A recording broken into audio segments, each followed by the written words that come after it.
स्वागत है आपका अपने वाईपी एजुकेशन ट्रिक परिवार में। हमारा उद्देश्य है आपकी तैयारी को आसान बनाना ताकि आप हर कॉन्सेप्ट को स्पष्ट रूप से समझ सकें। दोस्तों, यह वीडियो आपके लिए बहुत ही महत्वपूर्ण है। एक छोटी सी गलती और आपका सीटेट का सपना टूट सकता है। ये मॉक टेस्ट देने से पहले वीडियो स्किप दोस्तों मत करना। ये आपकी क्लास 1 है, इस प्रकार से समझो ये मॉक टेस्ट आपका 1 है।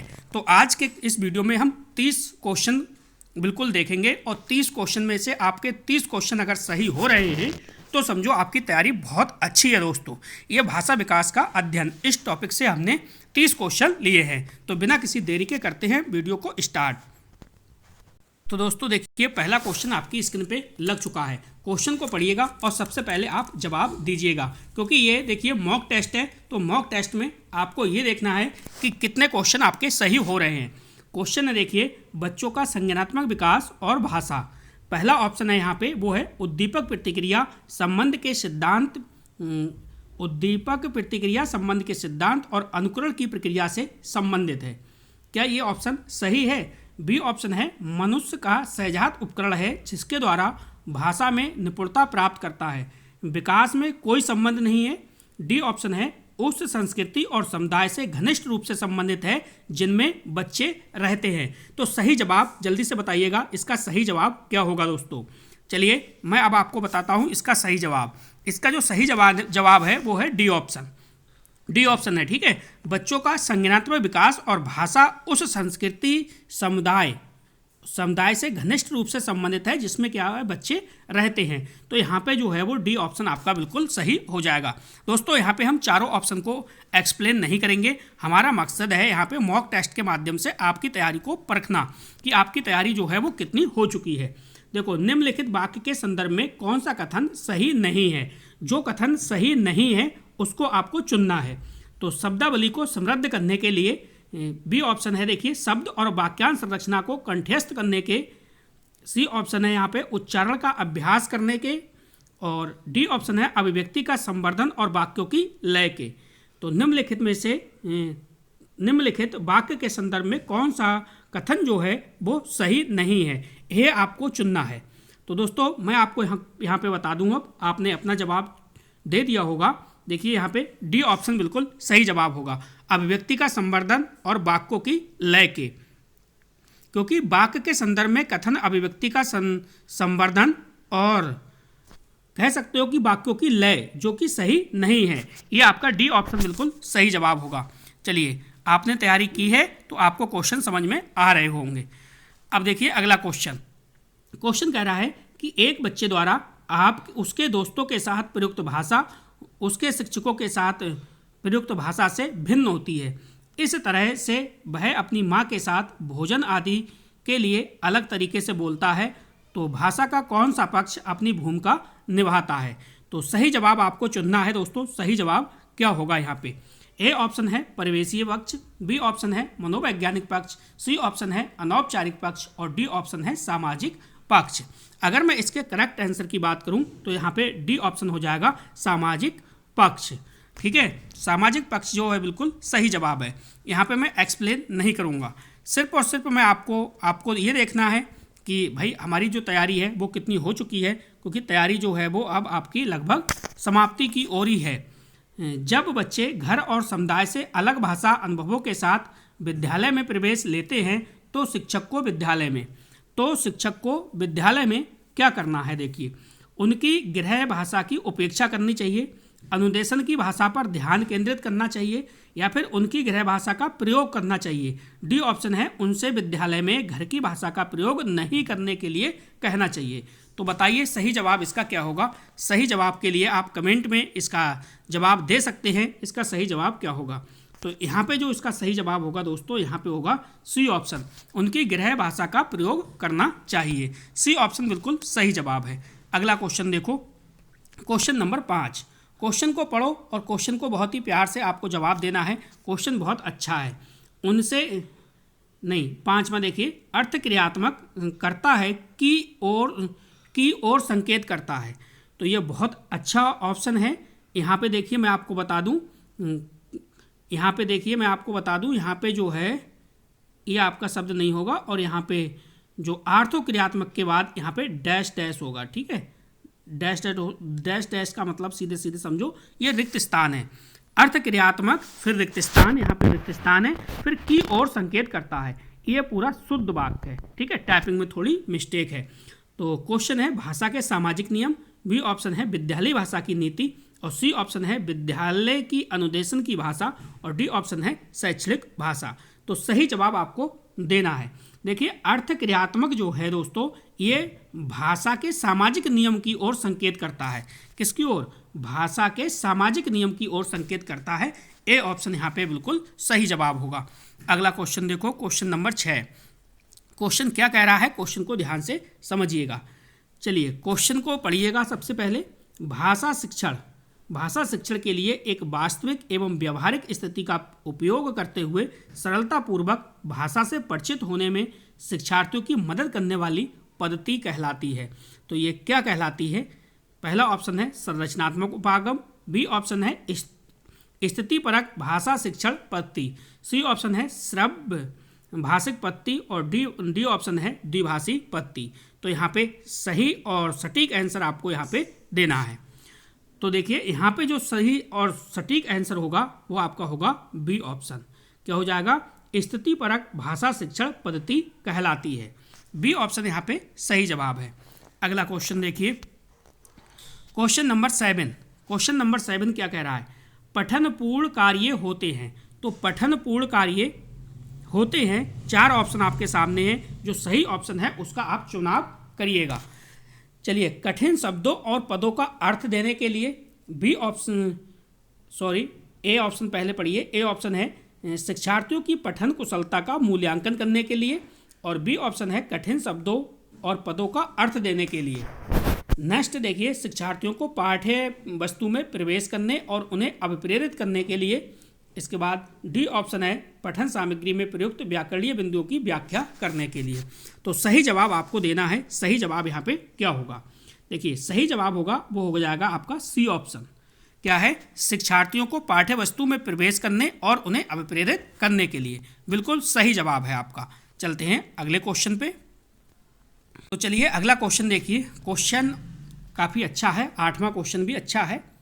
इसमें कोई भी कहने वाली बात नहीं है। आप देखिएगा और सबसे पहले आप आंसर करिएगा। क्वेश्चन को पढ़िए। देखो, शिक्षार्थी अपनी बुनियादी पठन कुशलताओं का निर्माण कर सके, इसके लिए एक शिक्षक द्वारा शिक्षार्थियों की मदद करने की ज़रूरत है। तो देखो यहाँ पे पहला ऑप्शन व्यक्तिक और विभेदित अनुदेशन के साथ, बी ऑप्शन है कक्षा विशेष के सीखने के प्रतिफल को प्राप्त करने के लिए उन्हें मानक परीक्षण देने के माध्यम से, सी ऑप्शन है विविध तकनीकी का प्रयोग करते हुए, और डी ऑप्शन है पठन से पूर्व नवीन एवं चुनौतीपूर्ण शब्दावली के साथ। तो सही जवाब आपका क्या होगा? बताइए भाई, यहाँ पे सही जवाब आपका क्या होगा? तो चलिए सही जवाब होगा आपका पहला वाला ऑप्शन, वैयक्तिक और विभेदिक अनुदेशन के साथ। ये बिल्कुल 100% सही जवाब है। चलिए अगला क्वेश्चन। दोस्तों वीडियो को अभी तक आपने लाइक नहीं करा तो जल्दी से वीडियो को लाइक कर दीजिए और वीडियो की लिंक को अपने सभी दोस्तों में शेयर भी कर दीजिएगा। CDP की क्लास के लिए दोस्तों मैंने प्लेलिस्ट बना दी है, वहाँ से आप एक एक क्लास को देख लीजिएगा, काफ़ी आपके अच्छे नंबर आएंगे। क्वेश्चन कह रहा है कि निम्नलिखित में से कौन सा अंतःक्रियात्मक परिकल्पना का समर्थन नहीं करता है। तो जो नेगेटिव है, नेगेटिव क्वेश्चन का आंसर क्या होगा? नेगेटिव होगा। ये बात आपको ध्यान रखनी है। तो चयनित विषयों पर समूह परियोजना कार्य। नेक्स्ट है शिक्षार्थियों को विनिमय के अवसर यानी बातचीत प्रदान करना। सी ऑप्शन है समूह कार्य, जोड़ों में कार्य और समूची कक्षा में एक साथ कार्य। डी ऑप्शन है अध्यापक द्वारा व्याख्यान और सूत्रलेख कार्य। तो देखो, अंतःक्रियात्मक परिकल्पना का समर्थन जो है वो नहीं करता है। इसका मतलब इसका जो सही जवाब होगा वो होगा आपका डी ऑप्शन। ठीक है, डी ऑप्शन यहाँ पे बिल्कुल सही जवाब है। अगला क्वेश्चन देखिए। अगला क्वेश्चन देखो, क्वेश्चन क्या कह रहा है? क्वेश्चन ये भी अच्छा है आपका। एक अध्यापका गे और भे से अंत होने वाले शब्दों जैसे कि विसर्ग और विदर्भ आदि का उच्चारण करवाती है। शब्दों के इन जोड़ों को किस रूप में जाना जाता है? ए ऑप्शन है तुलनात्मक जोड़े, बी ऑप्शन है विपरीतात्मक जोड़े, सी ऑप्शन है तुलनीय जोड़े और डी ऑप्शन है विषम जोड़े। तो सही ऑप्शन आपको यहाँ पे चुनना है दोस्तों। सही ऑप्शन क्या है बताइए। क्वेश्चन नंबर 10 का सही ऑप्शन क्या होगा? तो यहाँ पे जो सही जवाब होगा आपका वो होगा डी ऑप्शन, यानी विषम जोड़े। विषम जोड़े बिल्कुल सही जवाब है दोस्तों, और इसका 100% ए डी वाला आंसर है। और ये पेपर में कई बार क्वेश्चन छपा है, बहुत इंपॉर्टेंट क्वेश्चन है, इसको ध्यान से आप देखिएगा। अगला क्वेश्चन देखिए। क्वेश्चन एक चुनिंदा क्वेश्चन है आपके लिए, हम वही क्वेश्चन करा रहे हैं आपको जो सीधे सीधे पेपर में आपको देखने को मिलेंगे। तो एक बालक के घर की भाषा और विद्यालय में निर्देश देने की भाषा एक ही है। यह अध्यापक के लिए एक बहुत बड़ा संसाधन है, क्योंकि इससे वह बहुभाषिक बनेगा। इससे वह क्या है? बहुभाषिक बनेगा। बी ऑप्शन है यह बच्चों में सामाजिक भाषा का विकास कर सकती है। सी ऑप्शन है यह बच्चों के साथ उस भाषा विशेष में चिंतन और तर्क की उच्च स्तरीय संज्ञानात्मक गतिविधियों का आयोजन कर सकती है। डी ऑप्शन है बच्चे के लिए पठन और लेखन का अध्यापन अभिभावकों द्वारा किया जा सकता है। तो इसका सही जवाब आपको देना है। देखिए यहाँ पे जो सही जवाब होगा वो आपका होगा सी ऑप्शन। यह बच्चों के साथ उस भाषा विशेष में चिंतन और तर्क की उच्च स्तरीय संज्ञानात्मक गतिविधियों का क्या है? आयोजन करती है। सी ऑप्शन बिल्कुल सटीक जवाब है। अगला क्वेश्चन देखो। क्वेश्चन नंबर 12 भी आपकी स्क्रीन पे लग चुका है। क्वेश्चन क्या कह रहा है? सबसे पहले आप क्वेश्चन को देखिएगा। क्वेश्चन कह रहा है कि निम्नलिखित में से कौन सी कक्षाई प्रक्रियाएं बुनियादी उम्र के बच्चों के लिए विकासात्मक रूप से उपयुक्त है। तो पहला ऑप्शन है देखिए, प्रतिदिन 5 कठिन शब्दों से परिचित करवाना। देखिए जब आपको लगे कि किसी क्वेश्चन में डॉट है तो आप कमेंट करिएगा, हम आपको कमेंट के माध्यम से भी जवाब देंगे, ठीक है। फिलहाल जो भी मेरे द्वारा क्वेश्चन कराए जा रहे हैं दोस्तों एकदम सही कराए जा रहे हैं, कोई भी इसमें प्रॉब्लम नहीं है, ठीक है। नेक्स्ट है अगला देखो, प्रत्येक दिन की शुरुआत आधे घंटे के घेरा टाइम से करना। और सी ऑप्शन है धीरे धीरे नई अवधारणाओं का परिचय देना। और डी ऑप्शन है रूटीन में नियमित रूप से बदलाव लाना। तो बताइए सही जवाब इसका क्या होगा? चलिए देखिए, इसका जो सही जवाब होगा आपका ये हो जाएगा आपका सी ऑप्शन, धीरे धीरे नई अवधारणाओं का परिचय देना। सी ऑप्शन बिल्कुल सही जवाब है दोस्तों। देखिए मैं आपको बता दूं, हिंदी का हम आपको ये मॉक टेस्ट करा रहे हैं और हिंदी जो है वो आपकी 30 मार्क्स की आएगी, चाहे पेपर 1 हो चाहे पेपर 2 हो। 30 मार्क्स में 15 मार्क्स ये 2 अंकों में डिवाइड हैं, ठीक है। ये जो 15 मार्क्स हैं ये आपके गद्य पद्य से पूछे जाएंगे, जिनसे कि पैराग्राफ आएगा। अब ये गद्य पद्य वाले जो आपके ये 15 क्वेश्चन हैं, इनकी आप टेंशन मत लीजिएगा, क्योंकि इनके अंदर जो ग्रामर आती है, तो ग्रामर के क्वेश्चन आप जिस लेवल की तैयारी कर रहे हो वो ग्रामर के क्वेश्चन सारे आपके पढ़े हुए ही लगभग होते हैं, ठीक है। तो ये 15 क्वेश्चन तो आपके लगभग पक्के हैं, इनमें डरने की कोई भी बात नहीं है। अब बचे ये 15 क्वेश्चन, ठीक है। ये जो 15 क्वेश्चन आते हैं ये पेडागोजी के आते हैं दोस्तों। तो पेडागोजी आपको अच्छे से पढ़नी है, क्योंकि हिंदी की पेडागोजी और संस्कृत की जो पेडागोजी है वो बिल्कुल सेम है, एक एक अक्षर सेम है, कुछ भी चेंज नहीं है। तो अगर आप हिंदी में यहाँ पे अच्छे से पेडागोजी पढ़ोगे तो इसका फ़ायदा जो है वो आगे आपको संस्कृत में भी मिलेगा। आपका टारगेट होना चाहिए हिंदी प्लस संस्कृत दोनों मिला के 60 नंबर का आ रहा है, तो आपका टारगेट दोस्तों 50 प्लस का होना चाहिए। यहाँ 60 में से 50 प्लस आराम से क्वेश्चन आपके बन जाएंगे, ठीक है। तो हिंदी का सारा मैं करा दूंगा, इस बात की आप चिंता ना करें, बस आप चैनल से जुड़े रहिएगा।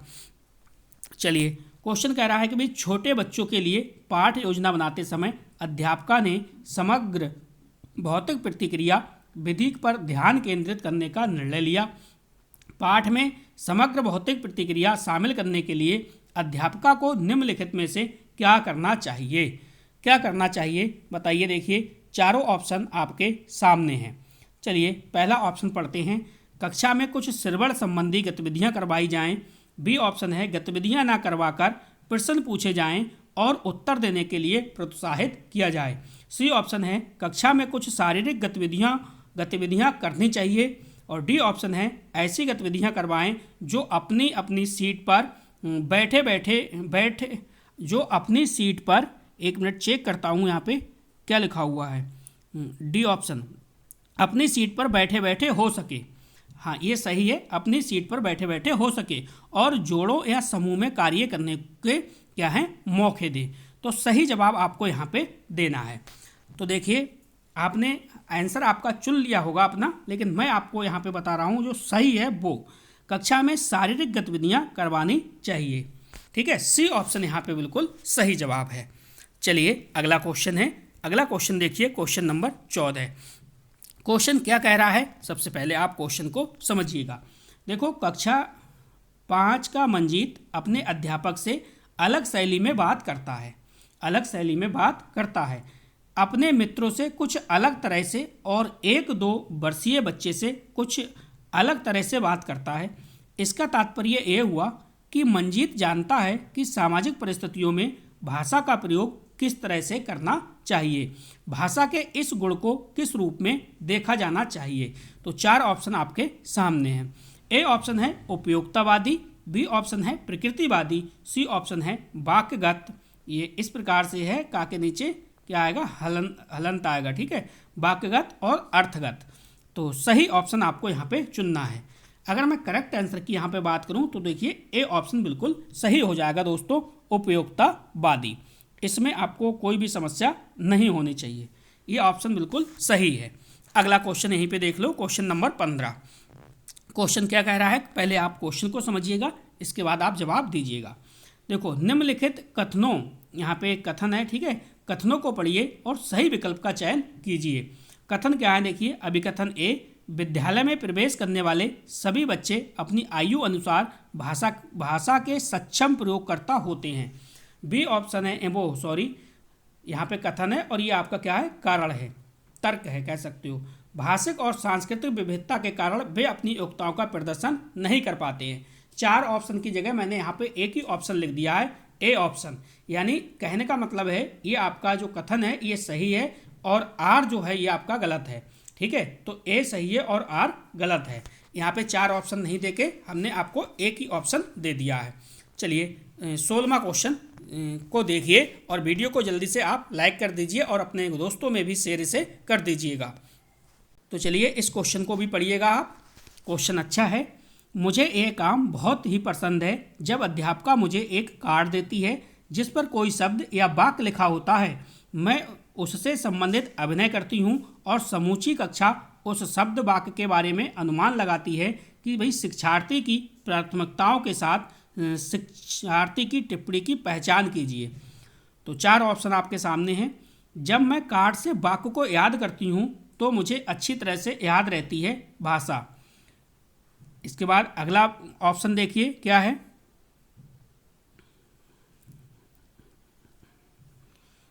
तो यहाँ पे देखिए, यहाँ पे जो भाषा वाला शब्द है ये यहाँ पे होना चाहिए। ठीक है, यहाँ पे तो मुझे भाषा अच्छी तरह से याद रहती है। ठीक है, इस प्रकार से जब मैं गतिबोधक तरीके से संलग्न रहती हूँ तो मुझे भाषा अच्छी तरह से याद रहती है। सी ऑप्शन है जब मैं देखती हूँ तो मुझे भाषा अच्छी तरह से याद रहती है। डी ऑप्शन है जब मैं सुनती हूँ तो मुझे भाषा अच्छी तरह से याद रहती है। तो इसका आपको क्या है सही जवाब दोस्तों यहाँ पे देना है। सही जवाब क्या है, तो चलिए सही जवाब देखिए चारों ऑप्शन में क्या है, बी ऑप्शन। बी ऑप्शन के साथ चलेंगे और बी ऑप्शन बिल्कुल सही जवाब है कि जब मैं गतिबोधक तरीके से संलग्न रहती हूँ तो मुझे भाषा अच्छी तरह से याद रहती है। बी ऑप्शन बिल्कुल सही है, इसमें कोई भी गलती नहीं है। अगला क्वेश्चन देखिए। अगला क्वेश्चन हमारा क्या कह रहा है, क्वेश्चन कह रहा है भाई कक्षा में मातृभाषा की मदद से द्वितीय भाषा का शिक्षण किस विधि की चारित्रिक विशेषता है। तो सही ऑप्शन आपको बताना है। 4 ऑप्शन आपके सामने हैं दोस्तों, तो सही ऑप्शन को चुनिएगा। ऑप्शन पहला वाला देखो, निर्देश यानी प्रत्यक्ष, ब्रैकेट में दे रखा है प्रत्यक्ष। बी ऑप्शन है द्विभाषिक, सी ऑप्शन है व्याकरण अनुवाद और डी ऑप्शन है कला समावेशित अधिगम। तो कक्षा में मातृभाषा की मदद से द्वितीय भाषा का शिक्षण किस विधि की चारित्रिक विशेषता है, तो इसका जो सही जवाब होगा ये हो जाएगा आपका द्विभाषिक, यानी बी वाला ऑप्शन बिल्कुल सही जवाब है। ठीक है, बी ऑप्शन इसका बिल्कुल सही जवाब है, बी ऑप्शन हो जाएगा। चलिए अगला क्वेश्चन, क्वेश्चन नंबर 18। क्वेश्चन क्या कह रहा है, क्वेश्चन को आप ध्यान से पढ़िएगा। प्रथम पीढ़ी के शिक्षार्थी यह हैं जो 4 ऑप्शन आपके सामने हैं दोस्तों। क्वेश्चन बहुत अच्छे हैं, बहुत अच्छा लेवल है आपके लिए। अगर यहाँ से आपने समझो मैं आपको 30 क्वेश्चन करा रहा हूँ, अगर आपने 30 में से 20 क्वेश्चन 20 प्लस भी कर लिए तो समझूंगा मैं आपकी तैयारी दोस्तों बहुत बेहतरीन हो चुकी है। ठीक है, आपकी तैयारी बहुत बेहतरीन है। आप अपने अनुसार, सबसे पहले मैं क्वेश्चन को पढ़ता हूँ तो आप अपने अनुसार अपने मस्तिष्क में उसका चारों ऑप्शन में से एक ऑप्शन लॉक कर लीजिएगा, फिर इसके बाद आप मेरे आंसर से मैच कीजिएगा। देखिए, प्रथम पीढ़ी के शिक्षार्थी ये हैं जो अपने परिवार में सबसे पहले विद्यालय गए हैं, दाखिला लेने के लिए विद्यालय में पहली बार आए हैं। सी ऑप्शन है विद्यालय में विद्यालय तैयारी कार्यक्रम में हिस्सा ले रहे हैं, और डी ऑप्शन है विद्यालय में पहली बार भाषा सीख रहे हैं। तो बिल्कुल आप सही जवाब दीजिएगा। प्रथम पीढ़ी के शिक्षार्थी ये हैं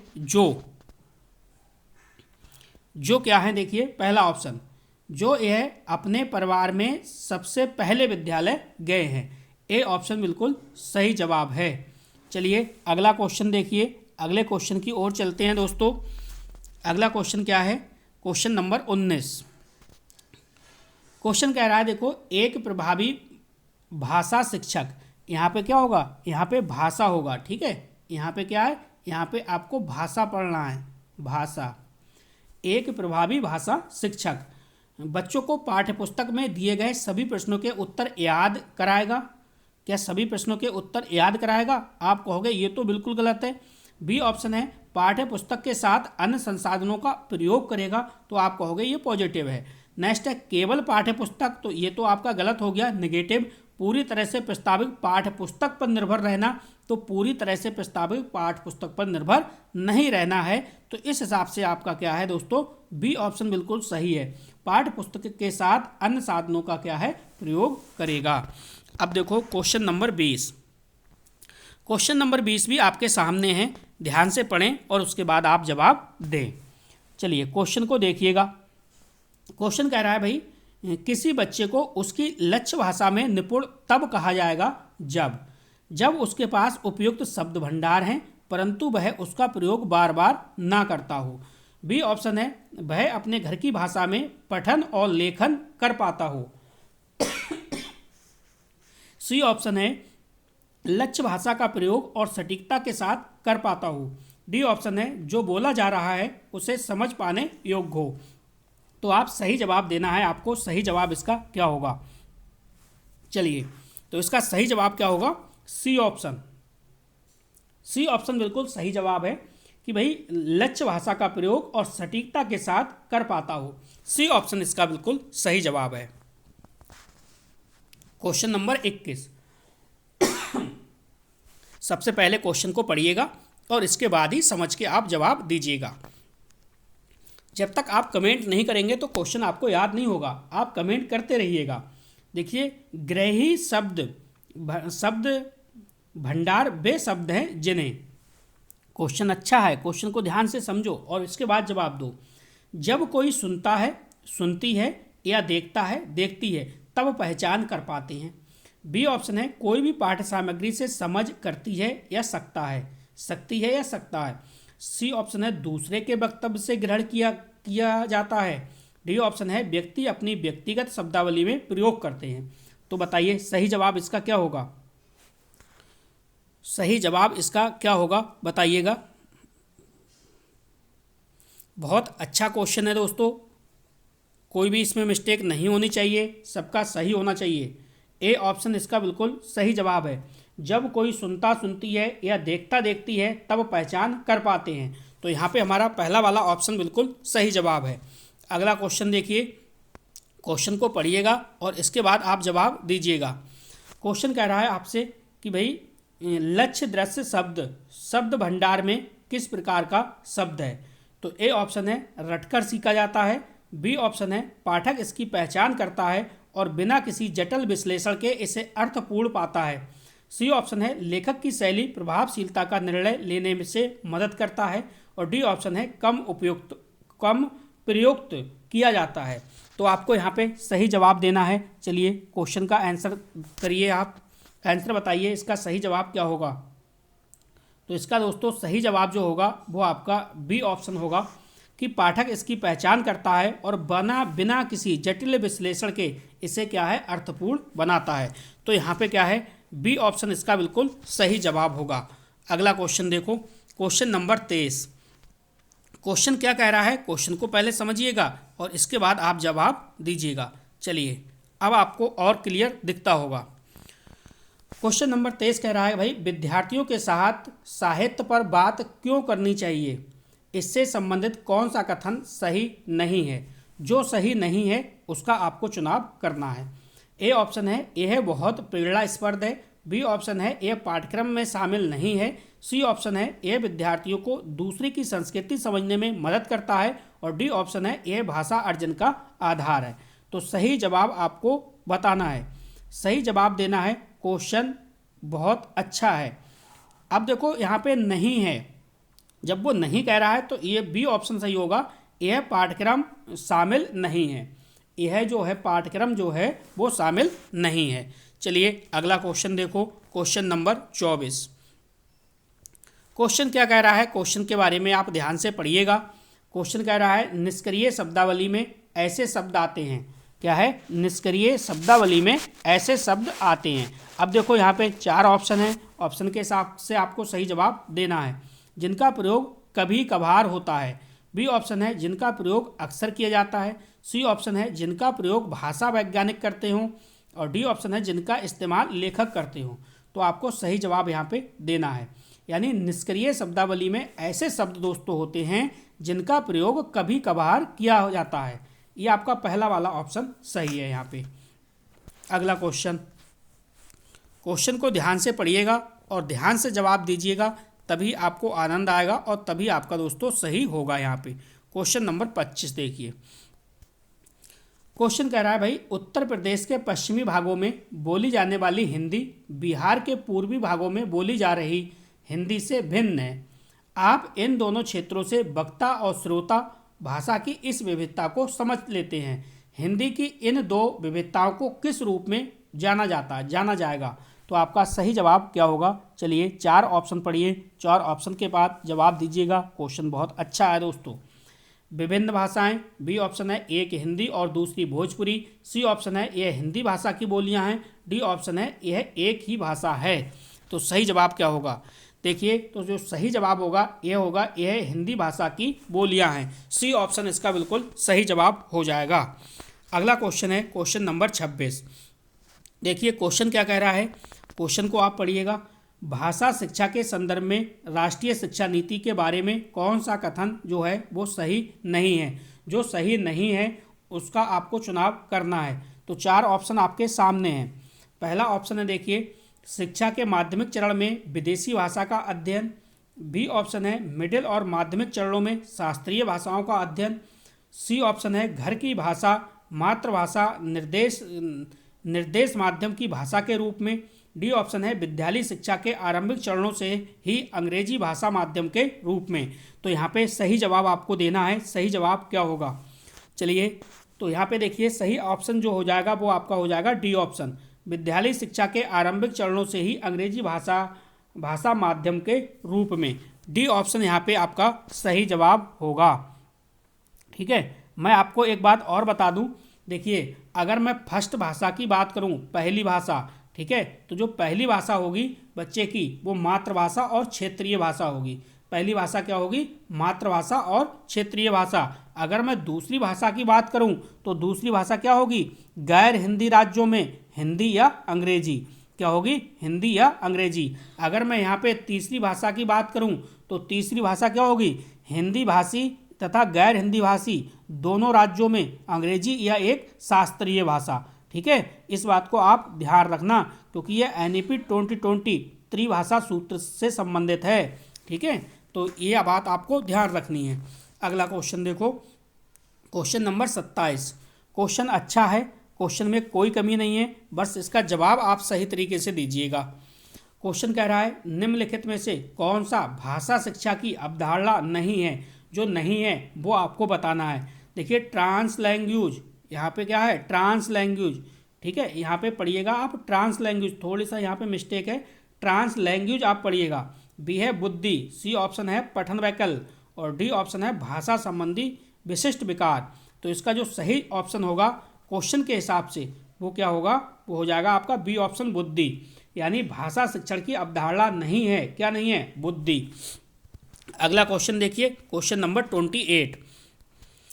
अगला क्वेश्चन क्या कह रहा है दोस्तों, क्वेश्चन कह रहा है देखिए ट्रांस लैंग्वेज से क्या आशय है, यानी ट्रांस लैंग्वेज से क्या आशय है।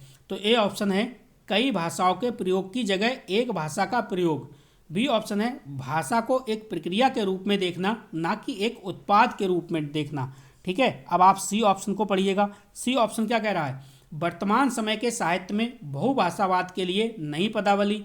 और डी ऑप्शन कह रहा है अनुवाद की विस्तृत परंपरा के केंद्र में रखना। तो यहाँ पे देखिए जो सही जवाब आपका होगा, सही जवाब होगा बी ऑप्शन, ट्रांस लैंग्वेज से क्या आशय है, तो भाषा को एक प्रक्रिया के रूप में देखना, ना कि एक उत्पाद के रूप में देखना। ये आपका विकल्प जो है बिल्कुल सही होगा। अगला क्वेश्चन देखो, क्वेश्चन नंबर 29। क्वेश्चन को ध्यान से पढ़िएगा, इसके बाद आप जवाब दीजिएगा।